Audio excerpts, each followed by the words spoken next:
하나님의 말씀은 느헤미야 1장 1절에서 5절까지의 말씀인데요. 우리 한번 같이 통성으로 같이 1절에서 5절까지 말씀을 같이 봉독하시겠습니다. 다 함께 소리내서 봉독하시죠. 시작. 하갈의 아들 느헤미야의 말이라. 아닥사스다 왕 제20년 기슬르월에 내가 수산궁에 있더니 나의 형제 중 하나인 하나니가 두어 사람과 함께 이르렀기로 내가 그 사로잡힘을 면하고 남아있는 유다 사람과 즉 저희가 내게 이르되 사로잡힘을 면하고 남은 자가 그 도에서 큰 능력을 받으며 예루살렘 성은 지고 성문들은 인지라. 내가 이 말을 듣고 앉아서 울고 수일 동안 슬퍼하며 하늘의 하나님 앞에 금식하며 기도하여 크고 두려우신 하나님이여 주를 사랑하고 계명을 지키는 자에게 언약을 지키시며 긍휼을 베푸시는 간구하나이다. 아멘. 오늘 첫 번 말씀의 제목은 미래를 여는 사람입니다. 한번 따라해 주시기를 바랍니다. 미래를 여는 사람이 되겠습니다. 우리의 삶에 있어서 가장 소중한 것이 있다면 바로 미래이죠. 나에게 미래가 없다. 더 뭐 내 인생 꿈꿀 것도 없고 더 좋아질 것도 없다. 끝이다 생각하면요, 우리의 마음속에서 모든 힘들이 쫙 빠져나가고 살 소망도 없어지고 이제 죽자, 그렇게 마음의 준비가 됩니다. 그러나 나에게는 꿈이 있습니다. 나에게는 소망이 있습니다. 올해는 내게 정말 좋은 일이 생길 겁니다. 아멘 소리가 안 들리네요. 정말 하나님의 놀라운 일을 제 인생 가운데 행할 것입니다. 이런 꿈이 있게 되어지면 우리 온몸 가운데서 막 힘이 솟아나고 에너지가 나서 우리들은 삶의 어떤 어려움도 헤치고 미래로 나가게 될 줄로 믿습니다. 정말 우리들에게 여러 가지 불안도 그리고 문제도 있지만은 꿈이 있을 때, 미래를 바라보는 힘이 있을 때 우리는 나가게 되는 것이죠. 때로는 미래를 향해서 나갈 때 우리에게 불안과 두려움도 문제도 있지만은 그러나 우리가 누굽니까? 우리는 보통 사람들이 아니죠. 우리들은 연약하고 부족하지만 하나님이 함께 하시는 줄로 믿습니다. 전능하신 하나님이 함께 하신다면 우리들은 당당히 미래를 향하게 됐을 줄로 믿습니다.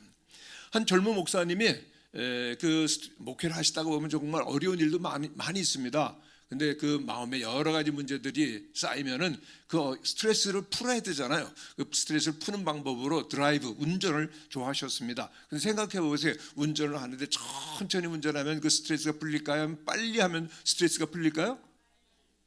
예, 그래서 빨리 했죠. 그런데 어느 날은 정말 힘이 많이 들고 그래 스트레스가 쌓여가지고 운전을 하는데 정말 빠르게 운전을 하셨는데 그만 사고가 났어요.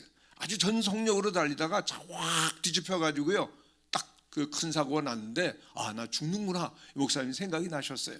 젊은 목사님이 이제 죽음을 앞에 두고 외마디 기도가 나오는데 무슨 기도를 했을까요? 하나님, 나 죽으면 우리 교회 우리 성도들 어떻게 해야 돼요?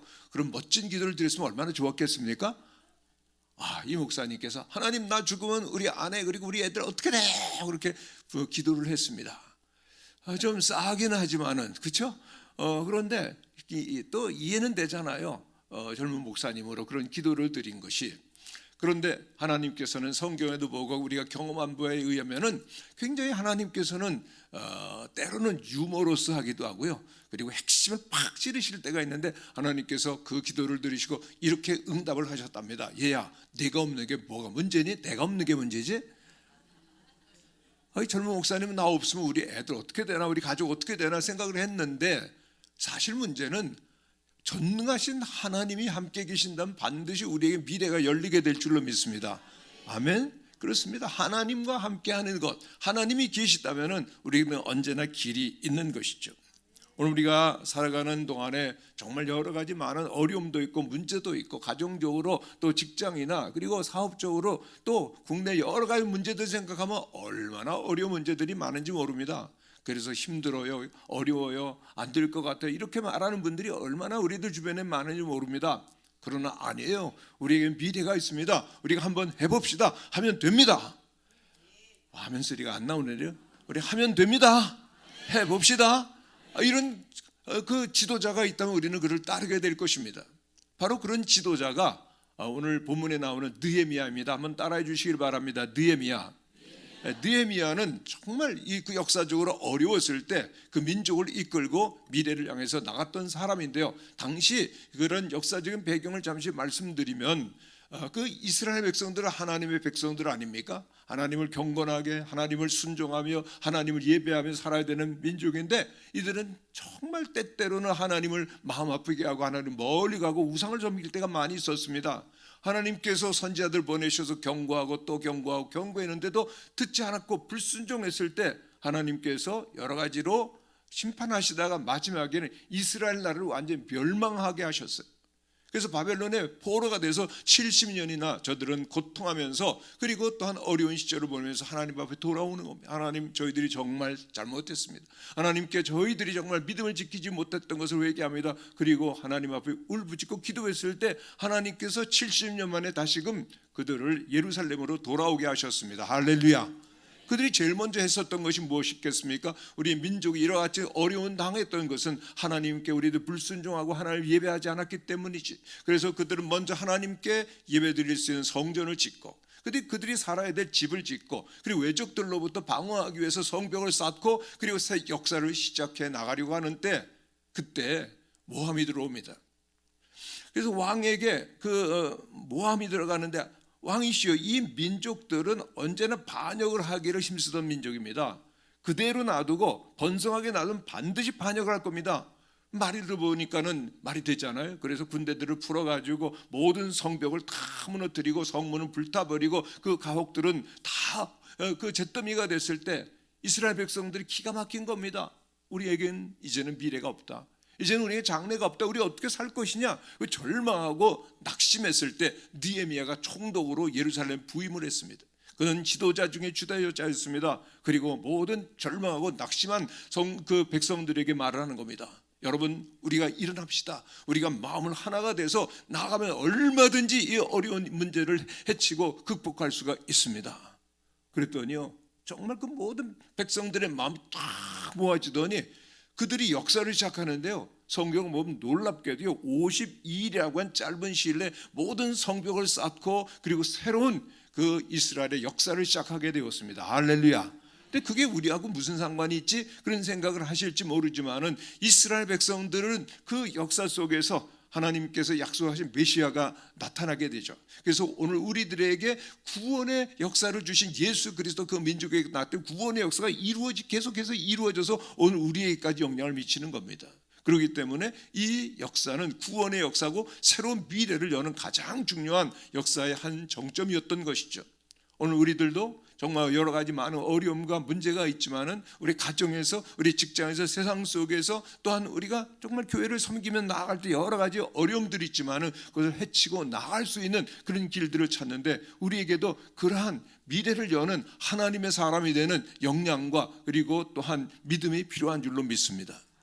여기 이 느헤미야에게 우리들이 별명을 붙여준다면 그렇기 때문에 미래를 여는 사람이라고 할 수 있는데, 우리들이 이번 신년을 맞이하면서 하나님 앞에서, 하나님, 제가 우리 가정에서, 우리 직장에서 미래를 여는 하나님의 사람이 되기를 원합니다.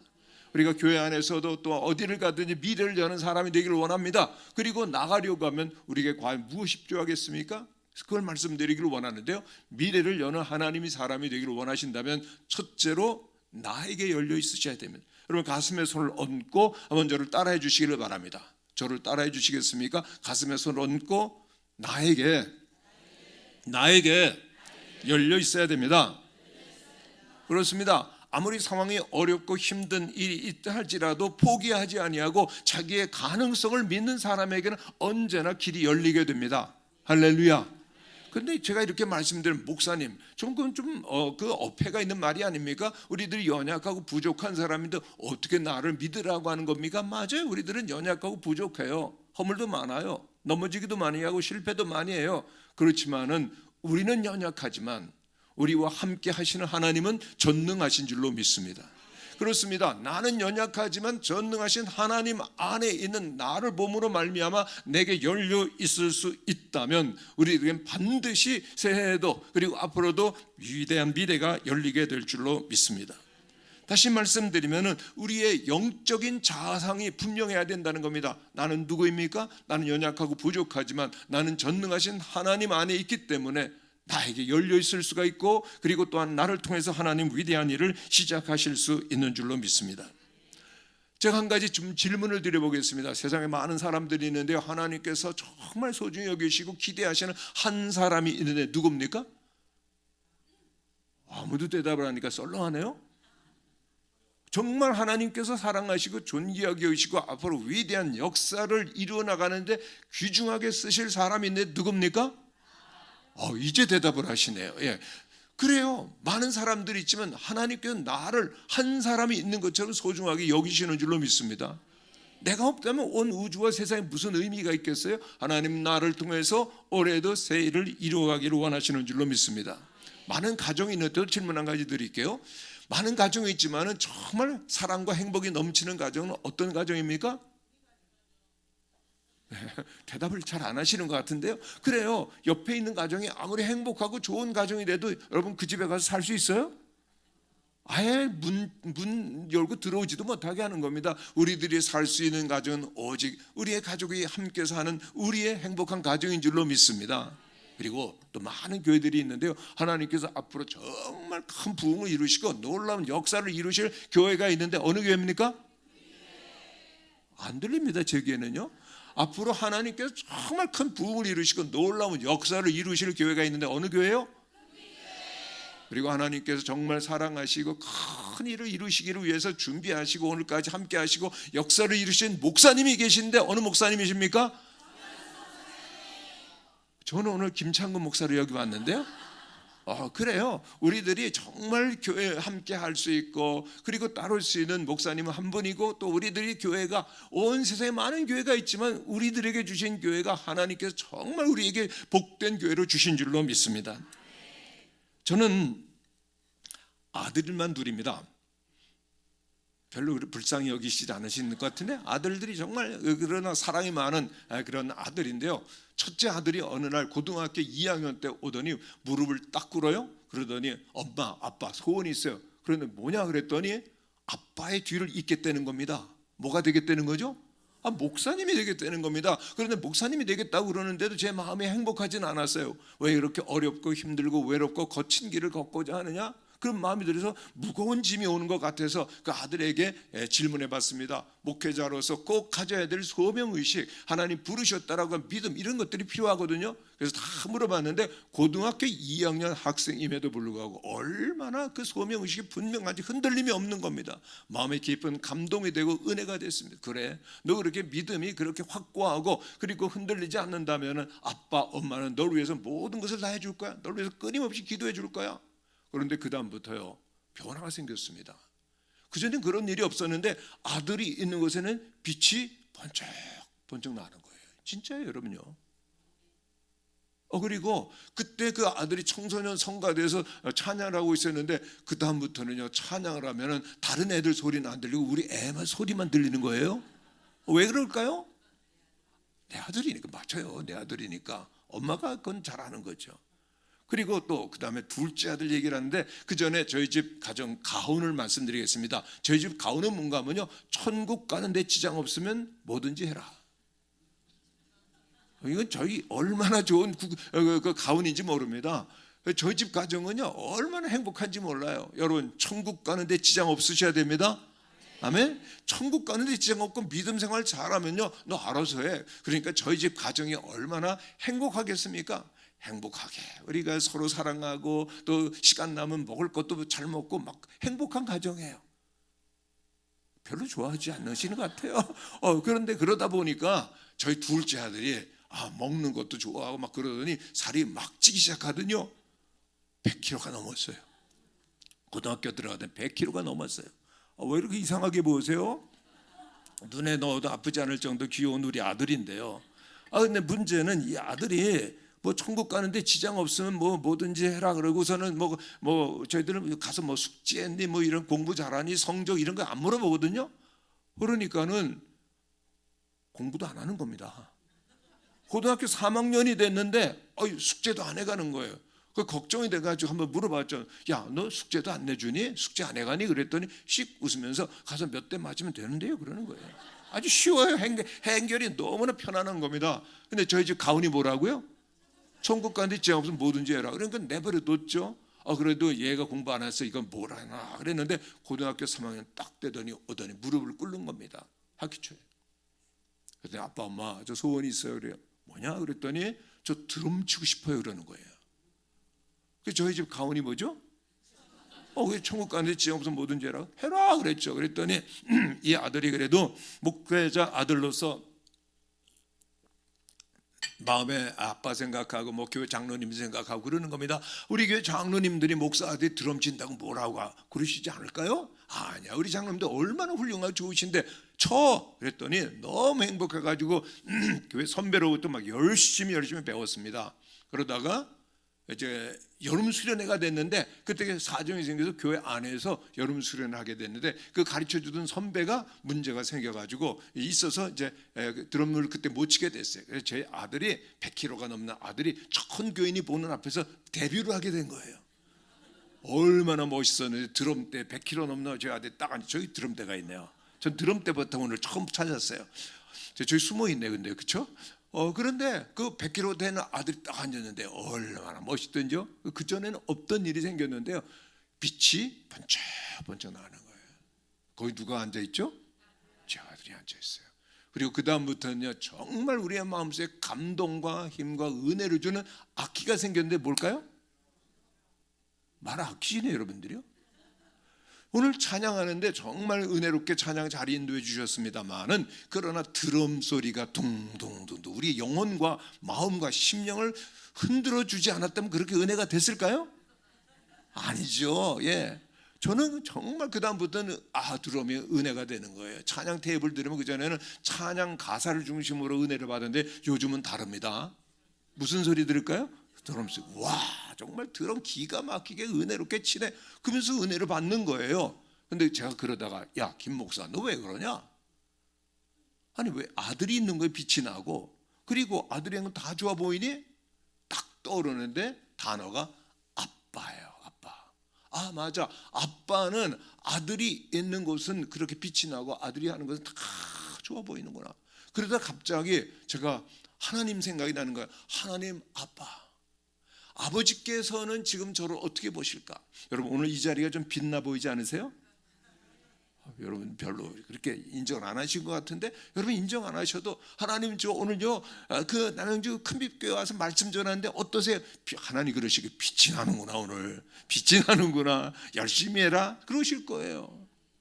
근데 제가 내일 좀 말씀드리겠습니다만 전 제주도에서 15년을 목회했습니다.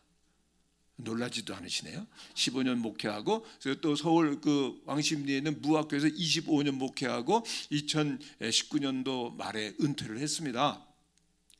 그런데 저는 제주도에서 있을 때는 정말 놀라운 부흥을 경험했어요. 정말 교회가 부흥하고 성도들이 사랑하고 막 전도하고 얼마나 큰 부흥을 경험했는지요. 제주도에서는 교인 된다는 것이 얼마나 행복했는지 몰라요. 이거 다 알아주고요. 인구가 많지는 않았지만은. 근데 서울로 올라오니까 아무도 저를 몰라주는 겁니다. 김창건 이름도 몰라주는 거예요. 그러니까 존재감이 없잖아요. 그 외롭기도 하고 소외감도 생기고 열등감도 생기고 그런 가운데 어느 날 하나님께 여쭤봤습니다. 하나님께서 앞으로 정말 크게 쓰시고 사랑하시는 목사님이 있다면 누구세요? 그러니까 하나님이 왜 묻냐 그러시더라고요. 그냥 알고 싶어요. 그랬더니 하나님께서 말씀하시기를 김창건이다. 근데 이거 너하고 나만 알자. 근데 오늘 제가 비밀을 말씀드리는 겁니다. 근데 그냥 지나갈 수가 없잖아요. 하나님, 저 부족하기도 하고 이 사람 이름도 몰라주고요. 저 안에 부족함도 허물도 많은데 하나님 어떻게 저를 가장 사랑하시고 그렇게 쓰시다고 하는 거예요. 그랬더니 하나님 말씀하시기를 김 목사야. 내가 너를 죄와 사망에서 구원하기 위해서 내 독생자 예수 그리스도를 보냈다. 너를 다 깨끗하고 정결하기 위해서 십자가에서 못 박혀 죽으셨고 그리고 또한 그 죽음에서 일어난 그 아들 예수 그리스도께서 지금 내 보좌 앞에서 너를 위해서 기도하고 있단다. 아멘. 제가요 보통 목사가 아닙니다. 하나님께서 저를 위해서 예수님 보내주셨고요. 저를 위해서 십자가에 달려 돌아가셨고요. 지금도 저를 위해서 기도하고 있습니다. 대단한 목사네요. 제가 그런 말씀을 드리면 김 목사님 착각하지 마세요. 목사님만 그런 게 아니라 나도 그래요. 여러분 가슴에 손 얹고 따라해 주시기를 바랍니다. 하나님께서 나를 사랑하시고 존귀하다고 말씀하십니다. 아멘.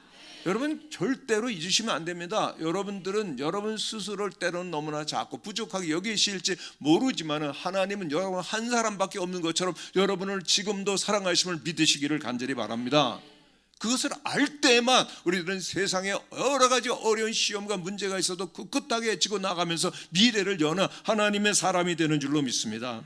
그러나 정말 여기서 다시 한번 물어봐야 됩니다. 정말 하나님께서 나를 사랑하시고 존귀하고도 여기시는데 나도 그런가 하는 거예요. 나에게 열려 있는가? 내 마음을 열어보고 나를 바라봤을 때 내가 정말 하나님께서 보시기에 사랑하신다라고 나도 믿어야 된다라고 하는 겁니다. 그러면 나를 열어봤는데 내 안에 죄악이 많고 세상이 많고 내가 가득하다고 어둠이 많다고 하면 내 스스로도 나를 사랑할 수가 없잖아요.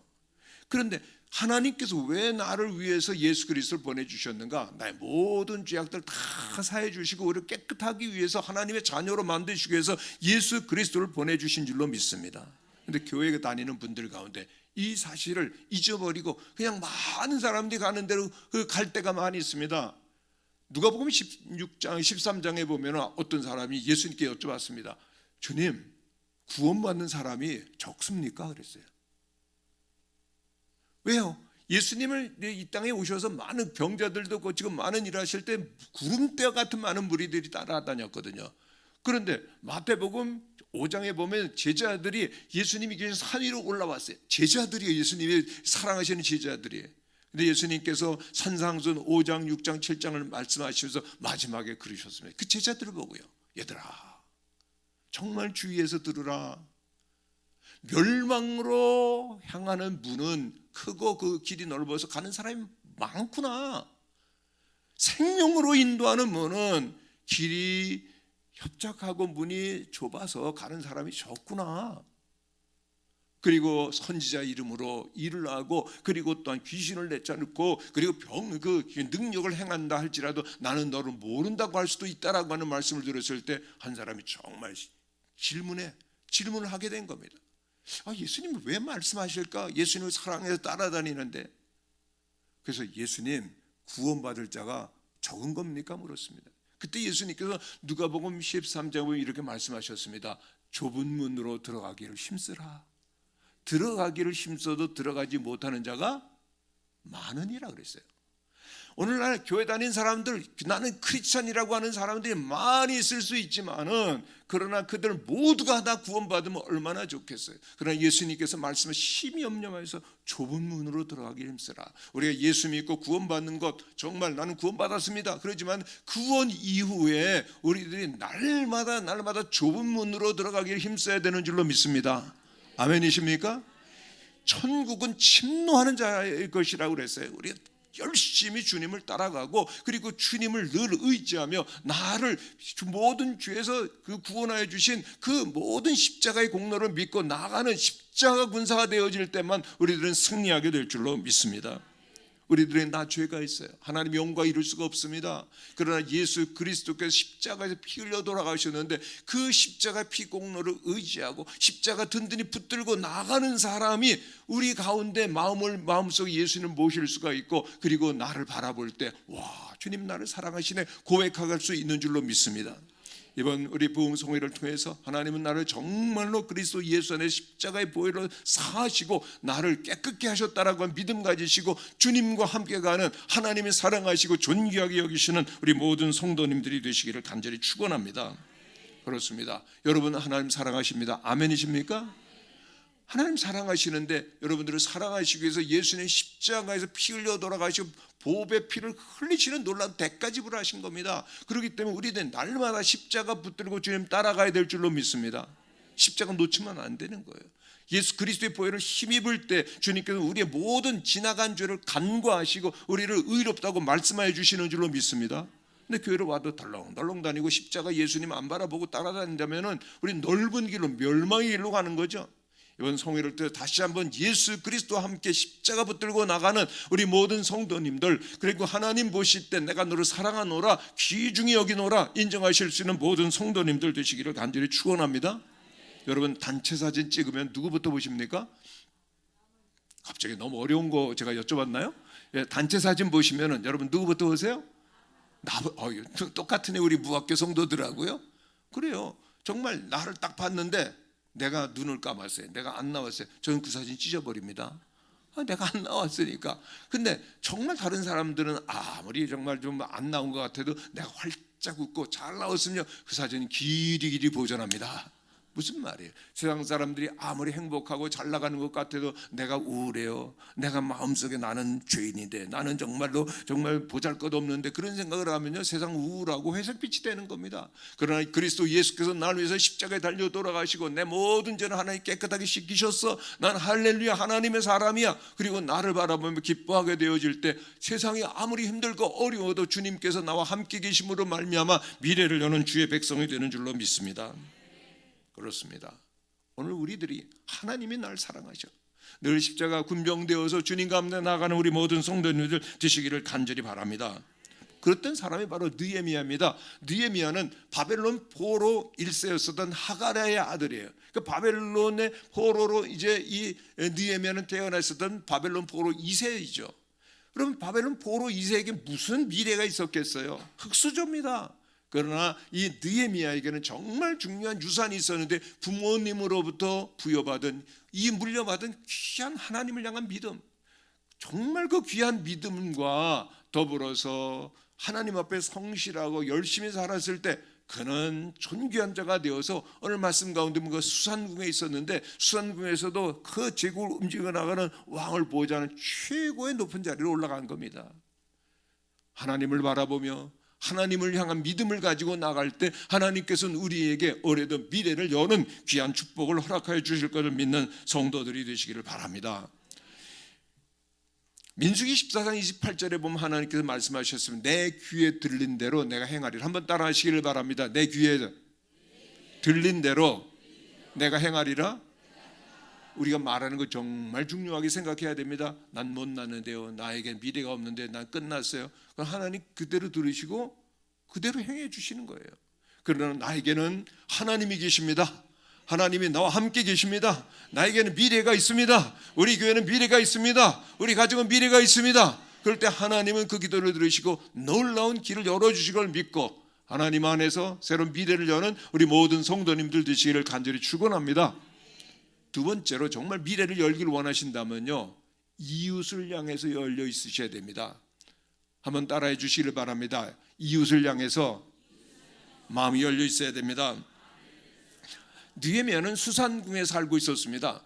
고고학자들이 연구해 하면은 그 고대 여러 많은 제국의 왕궁들 가운데 가장 화려하고 극도의 그 부를 자랑했던 아름다운 그 궁전이 수산궁이었다는 겁니다. 거기에 제국의 왕이 있고, 그리고 또한 느헤미야는 그 제국을 왕을 옆에서 가장 신뢰받으면서 섬기던 술관원이었거든요.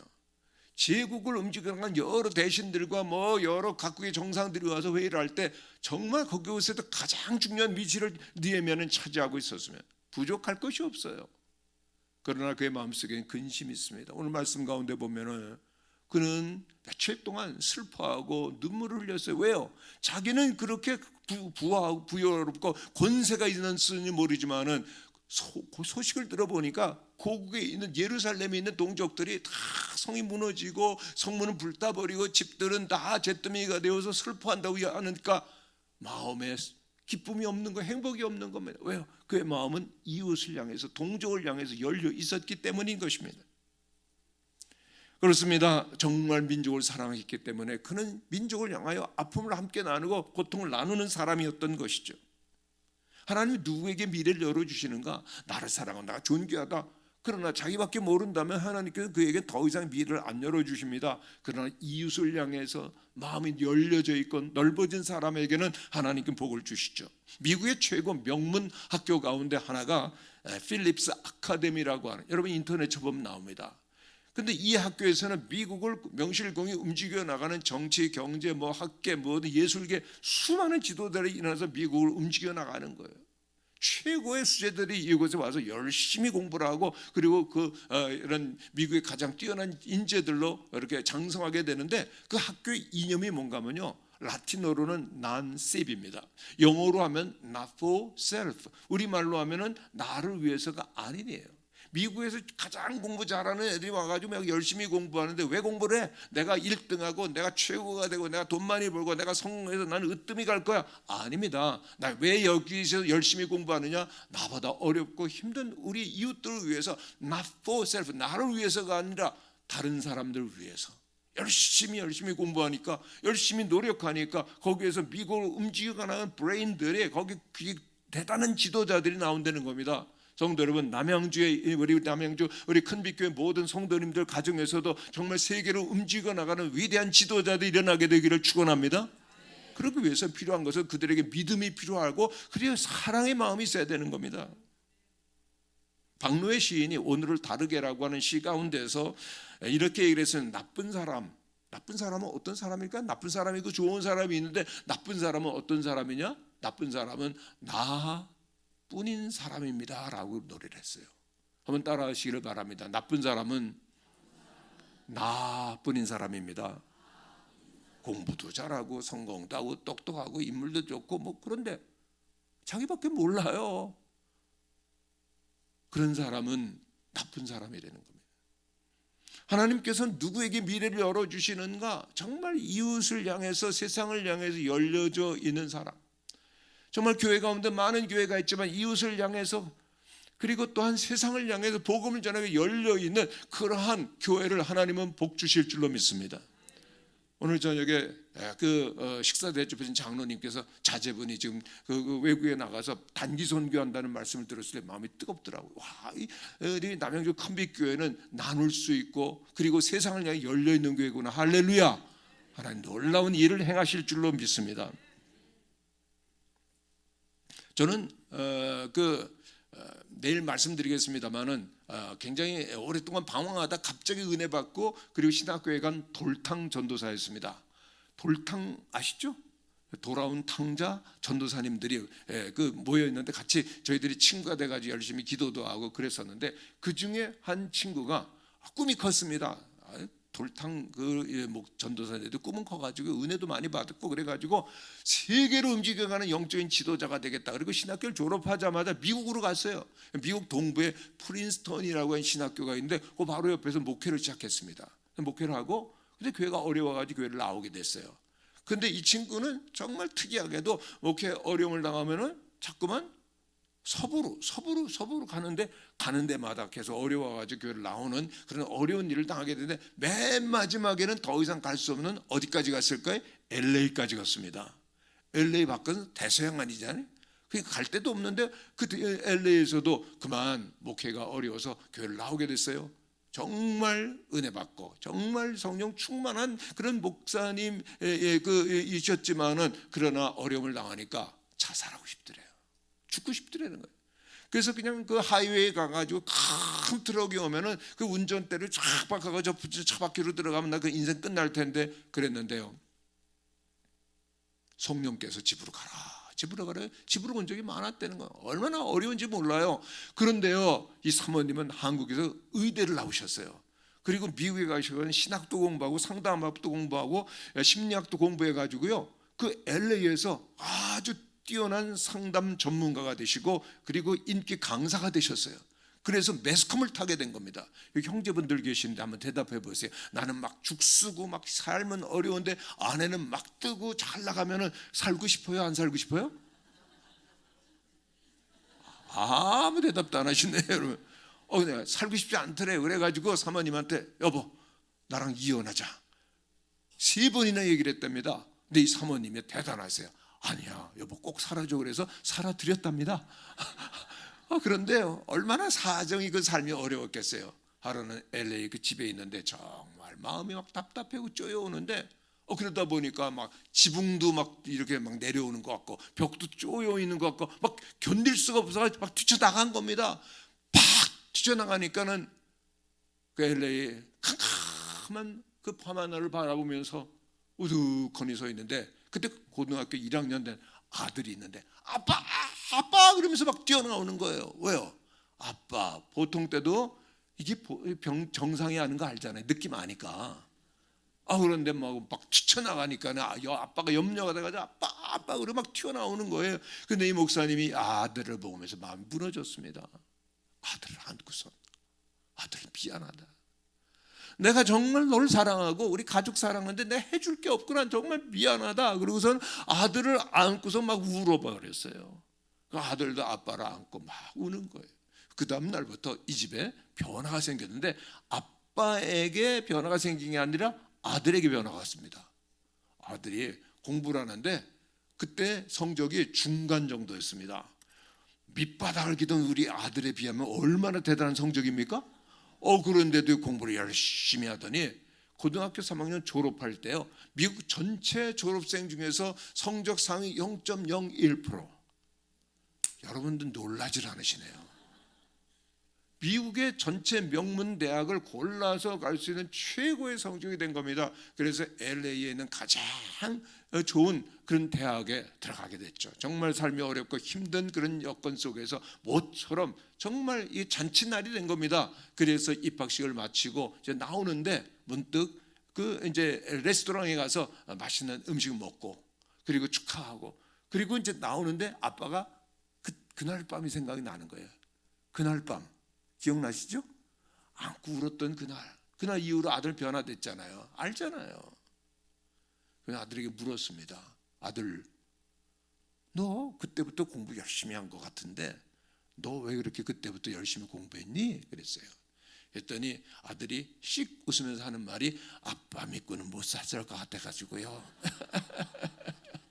여러분 이 아들이 정말 이런 한심스러운 모든 하는 일마다 안 되는 이런 아빠를 믿고 난 인생 끝내겠다, 나라도 정신 차려야지 이래서 공부한 겁니까? 아니잖아요.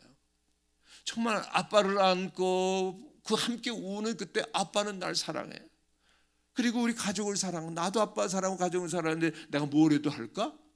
아니 고등학교 학생 주제에 뭐 알바해가지고 돈 벌어서 얼마나 하겠다고요. 나는 공부하겠어.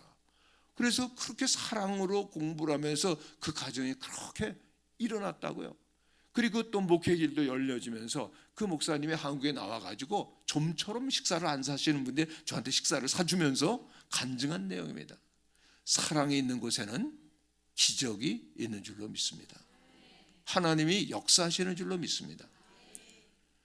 저희 교회는 왕십리 아십니까? 왕십리 역사 가깝고 한양대학교도 가깝고 그 다음에 무학여고도 가까워요. 바로 거기에 우리 무학교회가 있는데 거기에서 그 왕십리에서 그 청량리 가운데로 가다 보면 도선동이라고 있습니다.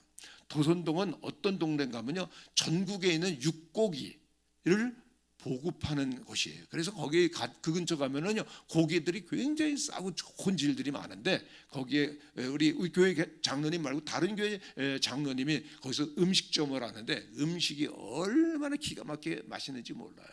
근데 얼마나 또 싼지 몰라요. 그리고 또 무제한 공급하는 겁니다. 그러니까 얼마나 많은 그 젊은이들과 거기에 있는 주민들이 갔겠어요? 근데 그 음식점이 아주 골목 안에 있었어요. 그러다 잘 돼가지고 이제 큰 길가로 나오시게 된 거예요.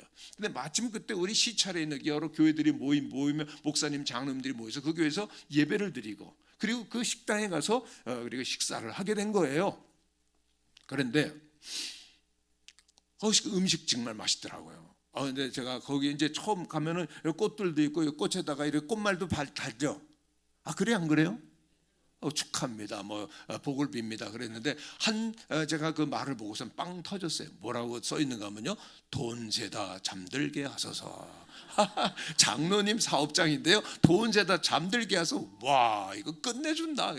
이게 막 떠나질 않는 겁니다. 머릿속에서. 목사님들하고도 돈 세다 잠들게 하소. 하루 종일 돈 저도 그러다가 저녁에 집에 가서 아내에게 말해요. 여보 지금 오늘 장로님 아침에 그 음식점 가는데 돈 세다 잠들게 하소 그렇게 써 있어. 그랬더니 저희 아내가 정말 영역이 뛰어나거든요. 아내가 막 오늘 돈 그러다가 잠들면은 돌아버려.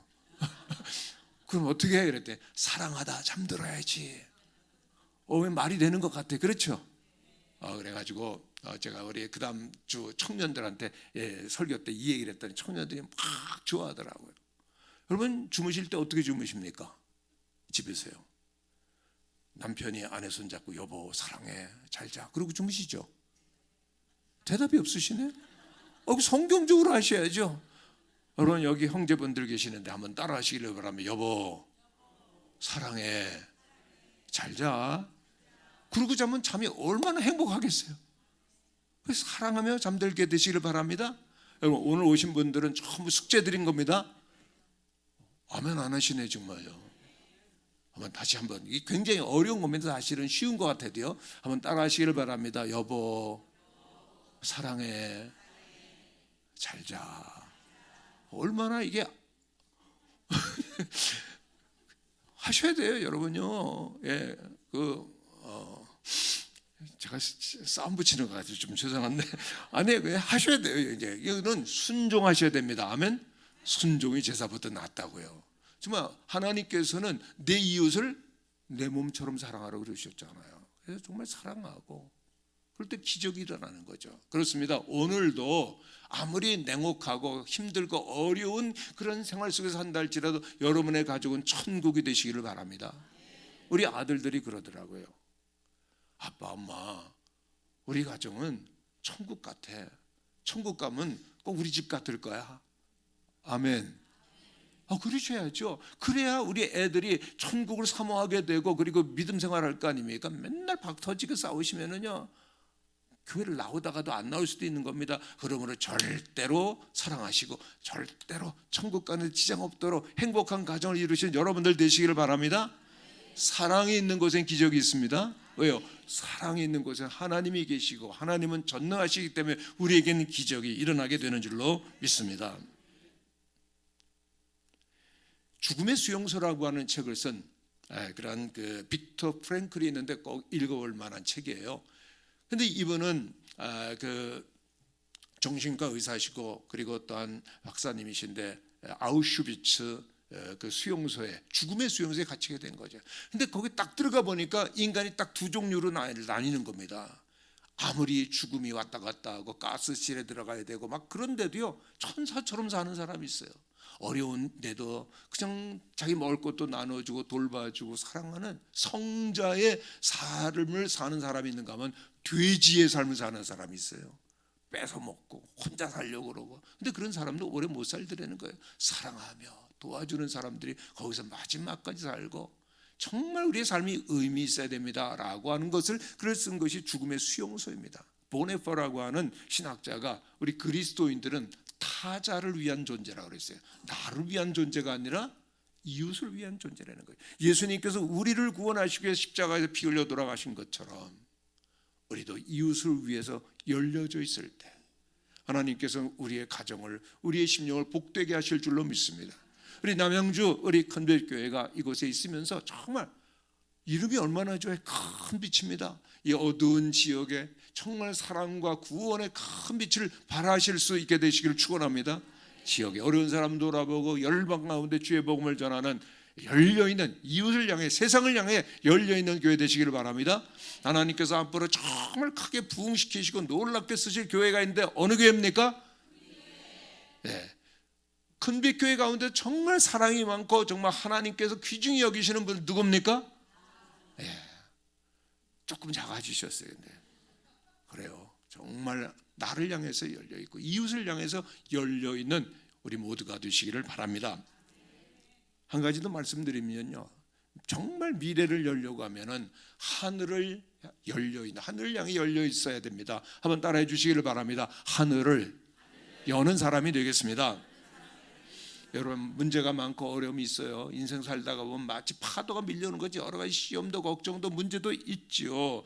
그러나 그 가운데서 고민하고 절망하고 슬퍼하고 운다고 변화가 있습니까? 없어요. 어려운 일 생기면 사람 찾아가고 뭐 유튜브 찾아보는 분들 많이 있습니다만은 우리 그리스도인들은 문제가 있을 때 어려움이 있을 때 언제나 하나님 앞에 나가서 무릎을 꿇고 기도하는 사람인 줄로 믿습니다. 그럴 때 하나님께서 하늘을 열어주시죠. 그리고 하나님께서 위로부터 우리에게 모든 능력과 지혜와 그리고 또한 은혜를 허락하여 주셔서 우리에게 길을 열어주시게 될 줄로 믿습니다. 바로 미래를 여는 것은 우리의 기도입니다. 하늘을 여는 것, 우리의 기도이죠. 얼마나 강력한 도구를 주셨는데 기도 안 하는 사람들이 점점 많아져요. 너무나 바쁘다고. 그래서 새벽 기도도 안 하고, 그리고 또 새벽 기도 못하면 집에서라도 기도해야 되는데 그렇게 기도도 안 하고. 그러면요, 기도는 영적 호흡이라고 그랬어요. 아멘. 호흡을 멈추면 어떻게 됩니까? 지금부터 우리들이 1분 동안 호흡을 안 한다. 어떻게 될까요? 좀 있으면 죽잖아요. 영적으로도 마찬가지입니다. 기도가 끊어지면은 우리들은 영적으로 죽는 겁니다. 올해 들어서 우리들이 간절히 정말 잊지 말고 해야 될 것은 기도하는 일인 줄로 믿습니다. 기도할 때 우리의 심령이 살고 우리의 자녀들이 살고 우리의 가정이 살고 교회가 사는 줄로 믿습니다. 그 어느 해보다도 더욱더 하나님 앞에 깨어 기도할 수 있는 우리 모든 성도님들 되시기를 간절히 축원합니다. 그렇게 기도했었던 사람이 바로 느헤미야입니다. 느헤미야는 정말 지도자 중에 지도자입니다. 그래서 이 느헤미야는 일반 그 리더십 스쿨에서도 꼭 다루어 보는 리더십의 전형적인 패턴인데요. 그분은 정말 총독으로서 많은 사람들을 정말 마음이 하나 되고 하고 어려운 일들을 다 그렇게 해결했었던 분 아닙니까? 근데 오늘 여러분 집에 가셨어요. 느헤미야서를 1장부터 많지 않으니까 한번 빠른 속도로 쭉 읽어보세요. 그러면 탁탁탁 눈에 들어오는 단어가 느헤미야가 기도하였더라고 하는 장면이 계속 나오고 있습니다. 느헤미야는 민족이 어려운 일을 당했다고 했을 때 눈물로 기도합니다. 왕 앞에 나갔는데 넌 왜 얼굴에 그 근심이 있느냐 그랬을 때 그는 하나님 앞에 화살기도 하나님 절 도와주세요 기도하고 하나님 앞에 나가고 총독으로 임명돼 가지고 그 예루살렘에서 말을 타고 가면서도 기도하고 그리고 그 모든 예루살렘의 형편을 시찰하면서도 기도하고 그리고 백성들 앞에서 그 모든 마음을 모을 때도 기도하고 공사가 시작될 때도 기도하고 적병들이 계속 공격하고 어려움을 갖다 줄 때도 기도함으로 막았고 모든 공사가 완성된 다음에도 기도하면서 모든 백성들이 다 함께 모여서 위대한 영적 부흥으로 나가는 기도의 사람 바로 느헤미야였었습니다. 오늘 정말 우리가 하나님 앞에서 쓰임받고 우리가 미래가 열려지기를 원한다면 우리 여러분들의 가정의 미래가 열리고 여러분들의 자녀의 미래가 열리기를 원하신다면 기도의 사람 되시기를 바랍니다. 여러분의 교회가 정말 하나님께서 미래를 열어주시고 한국교회가 여러 가지 어려움 속에 있지만 부흥하고 빛을 발하는 교회가 되기를 원한다면 우리 모든 성도들이 깨어 기도하게 되시기를 간절히 축원합니다. 에스겔 37장에 보면은 환상이 나옵니다. 에스겔이 어느 날 환상을 봐요. 너무나 어려운 환상입니다. 그래서 나라도 망하고 어려운데 환상을 보는데 해골골짜기가 보이는 거예요. 하나님께 보여주셨어요. 마른 뼈들이 가득한 겁니다. 싸하잖아요. 하나님께서 그 골짜기를 데려가셔서 이 뼈들이 능히 살겠느냐 하는 물어보시는 겁니다. 에스겔 선지자가 주께서 하십니다. 그랬더니 하나님께서 말씀하시면 너는 이 죽은 뼈들을 향해서 말씀을 선포하라. 그랬더니요 정말 그래서 그 말씀을 선포했더니 놀라운 이성의 부시럭부시럭 소리가 나더니 이 뼈들이 막 맞아 들어가고 형체가 생기고 그 위에 살이 덮이고 힘줄이 덮이고 가죽이 덮이고 사람의 모양이 되는데 문제는 살아있는 것 같아 죽은 거예요. 오늘 세상을 다녀보면요 분명히 살아있는 것 같은데 하나님의 영이 떠나버렸어요. 생명이 없는 겁니다. 시체들이 좀비들이 걸어다니는 것 같은 때가 얼마나 많은지 몰라요. 마약하고 술래잡하고 죄악에 빠져 있는 그런 영혼들 다 죽어 있거든요. 그런데 교회 안에도 그런 성도들이 생겨나고 있어요. 교회는 나와요. 직분도 있어요. 그런데 그리스도의 영이 떠나버린 거예요. 그래서 생명이 없는 겁니다. 죽은 거나 마찬가지죠.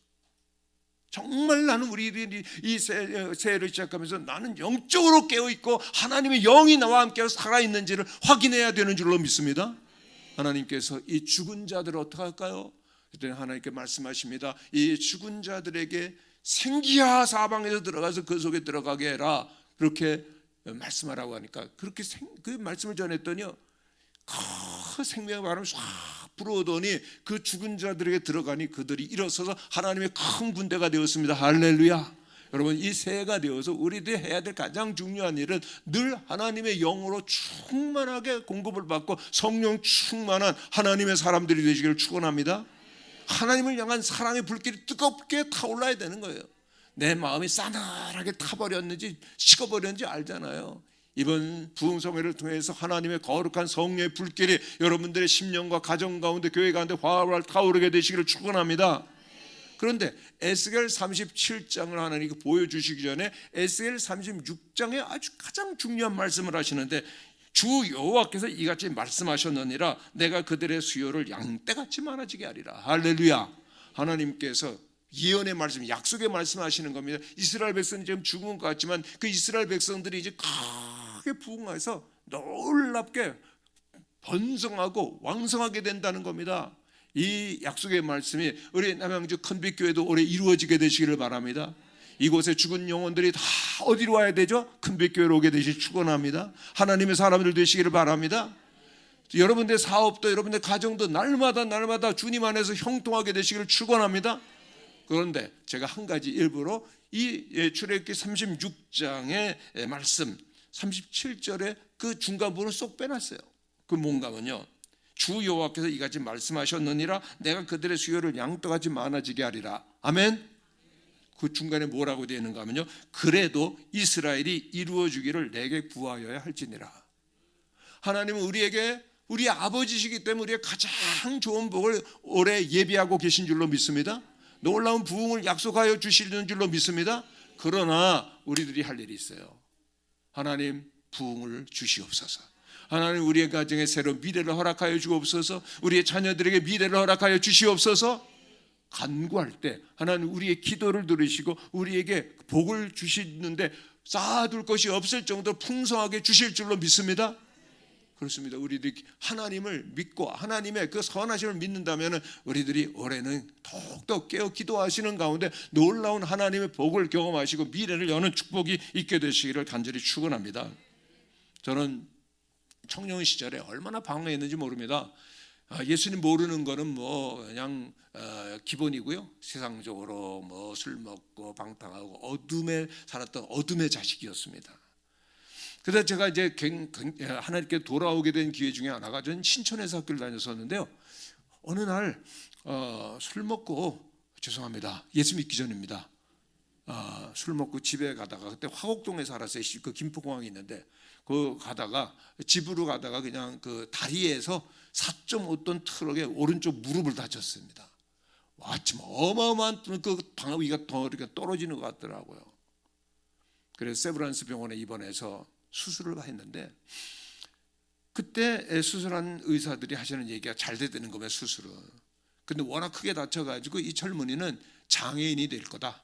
다리를 이렇게 뻗정다리가 돼 끌고 다닐 거라는 거예요. 많은 사람들이 어떤 한 젊은이 아까운데 그렇게 뭐 불구로 살겠네 그 정도였는데, 이 이야기를 그대로 지나실 수 없는 한 분이 계셨는데 저희 어머니셨어요. 사랑하는 아들이 불구가 되어서 이렇게 평생을 어렵게 산다는 것을 받아들일 수가 없었어요. 그때 화곡동에 살 때 그때 어머님 너무나 몸이 약하셨습니다. 종합병원이셔서 어머니 나약하기도 하고 머리도 아프고 가슴도 아프고, 그래서 온 집에 가면 막 주물러 달라, 밟아 달라, 뭐 수건을 싸매 달라. 집에 가면 우울했어요. 그리고 어머니 꼭 세상 금방 떠나실 것 같았어요.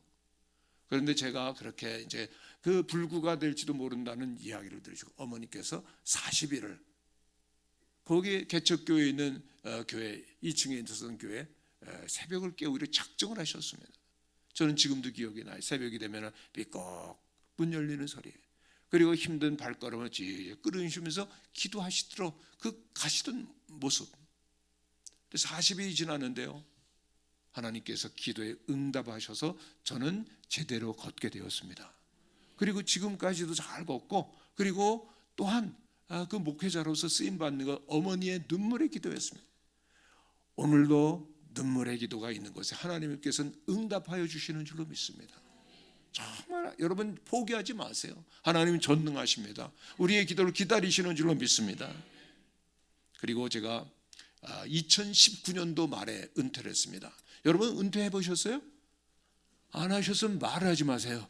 은퇴가 얼마나 어려운지. 정말 평생 교회만 섬기다가 은퇴를 해보니까는요, 만날 사람도 없죠, 설교할 기회도 없죠. 정말 어렵더라고요. 저희 1년 먼저 은퇴한 목사가 그러더라고요. 김 목사 은퇴 보니까 100km를 막 달리다가 그냥 들판에 서 있는 것 같아. 얼마나 외로워요. 썰렁해요. 근데 그 정말 그렇더라고요. 양평에 있는 어느 목사님은 은퇴하시고 그냥 그 양수리에 있는 그 바다 강물에 가가지고 하루 종일 울고 그다음 우울증이 시작이 됐대요. 근데 정말 제가 그렇더라고요. 내가 누구지? 뭘 해야 될지 아무것도 모르겠더라고요. 그랬는데 그때 이제 은퇴 즈음에 오른쪽 다리를 다쳤었는데 그 다리가 고장이 나기 시작해가지고 아파서 끌고 다녔거든요. 은퇴하고서 수술하자. 그런데 그때 너무 아파가지고 갔더니 어떻게 끌고 다녔다는 거예요? 어떻게 걸어 다녔다는 거예요? 그래서 무릎 인공 관절 수술했습니다. 오른쪽 다리예요. 수술은 잘 됐어요. 근데 수술한 부위에 열이 나잖아요. 그래서 열을 식히기 위한 냉각수를 놓는 일을 하겠는데 수술을 마치고 나서 6시간 동안에 냉각수 세버린 겁니다. 아주 묵윤실에서 정확하게 설교를 수술은 했지만은 냉각수는 그건 오염된 거거든요. 그러면서 이 수술 부위가 오염돼서 종합병원에서 여러분 감염되면 죽는 겁니다. 슈퍼바이러스 감염되면 죽는 거 알잖아요. 열이 펄펄 나고 막 얼마나 고통스럽던지. 그때 제 아내가 옆에서 24시간 간병을 하고 있었거든요. 제 남편이 죽어가니까는 걱정이 되는 거예요. 여보, 당신 죽으면 나 누구하고 살아? 걱정하는 거예요. 저도 걱정이 되는 거죠. 그런데요, 참 이상하더라고요. 한 번 태어났다가 사람은 죽는 겁니다. 아멘? 아멘 잘 안 나오시죠? 근데 죽는 거예요, 여러분요. 저도 이제 죽음을 향해서 한 걸음 한 걸음 나가는데 딱 어느 순간 깨달음이 오는 겁니다. 제가 정말 40여 년 이상 교회를 위해서 얼마나 많은 일을 하고 또 큰 부흥도 경험하고 역사를 많이 했잖아요. 근데 하나님 앞에 나갔는데 아무것도 없어요. 아내가 24년 옆에서 저를 간병해 주었지만은 제 옆에는 아무도 없는 겁니다. 아무것도 없네. 아무도 없네. 이게 죽음이야? 그 죽음을 향해서 묵묵히 저는 담담히 걸어갔습니다. 그런데 어느 순간 딱 깨달음이 오는데 맞아. 아무도 없고 아무도 없는 거야. 그러나 깨달음이 오는데 그러나 하나님은 모든 것이 되셔. 할렐루야. 하나님 모든 것이 되신다라고 하는 걸 깨달으면서 나도 모든 것을 하나님의 드리는 삶을 살아야지 회복이 되면서 기도가 회복이 되고 그리고 여러 가지 어려웠었던 은퇴 생활을 잘 극복하고 지금도 쓰임을 받고 있습니다. 할렐루야. 기도하는 우리 모든 성도님들 되실 수 있기를 간절히 바랍니다. 여러분, 새해 들어서 교회 여러 가지 많은 사역들이 있죠? 있어요, 없어요? 새로운 일들 많이 해야 되죠. 그러나 여러분, 교회의 많은 일들도 중요하지만 그 모든 사역은 빙산의 일각에 불과한 겁니다. 하나님 보실 때는요. 사역하지 말라는 거 아니에요. 사역이 정말 중요해요. 그러나 하나님 보실 때 그것은 중요도가 빙산의 일각 같고요. 정말 중요한 것은 하나님과 함께하는 친밀함입니다. 하나님 앞에서 보내는 시간이야말로 우리의 빙산이 되어야 될 줄로 믿습니다. 마틴 루터는 그렇게 말했습니다. 오늘 내가 해야 될 일 너무나 많아서 나는 오늘 3시간 기도해야 되겠다. 일 많으시면 뭐 해야 돼요? 3시간 기도. 아멘. 아멘하고 후회하시는 것 같아요.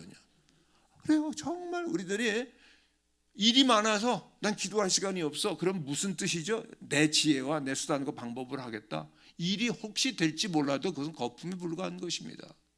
여러분, 기도는 다른 것으로 대체할 수가 없는 겁니다. 기도는 하늘을 여는 수단입니다. 우리에게 주신 가장 강력한 무기인 줄로 믿습니다. 그렇습니다.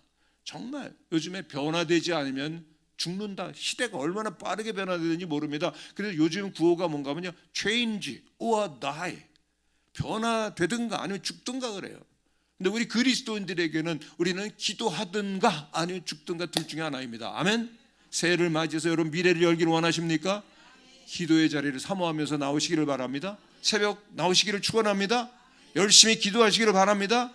30분 기도하시던 분들은 1시간 기도하시고 1시간 기도하시는 분은 1시간 반 기도하시고 1시간 반 기도하시는 분은 2시간 기도하시기를 축원합니다. 별로 이렇게 마음이 감동이 안 되는 것 같아요. 정말 기도하셔야 돼요. 기도할 때 하나님께 우리 자녀들의 우리 가정의 미래를 열어주실 줄로 믿습니다. 하나님과의 친밀함이 없는 사역은 전력이 끊겨진 기계와도 마찬가지예요.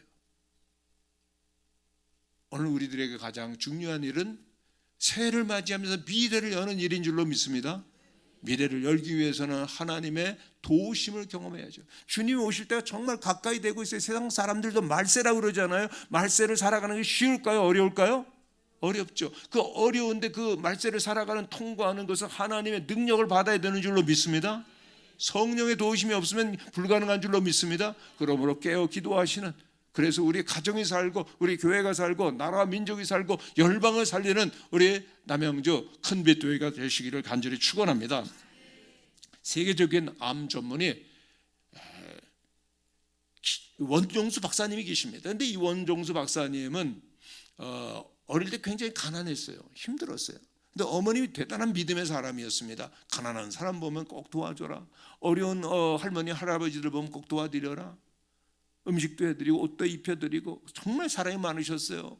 그리고 또한 늘 말씀을 암송하게 하고 그리고 늘 믿음으로 가르쳤는데 특별히 기도 훈련을 시키셨습니다. 기도 훈련을 어떻게 시켰었는가 하면요, 얘야 엎드리면 앞선단다. 얘야 엎드리면 사람 보지 않는다.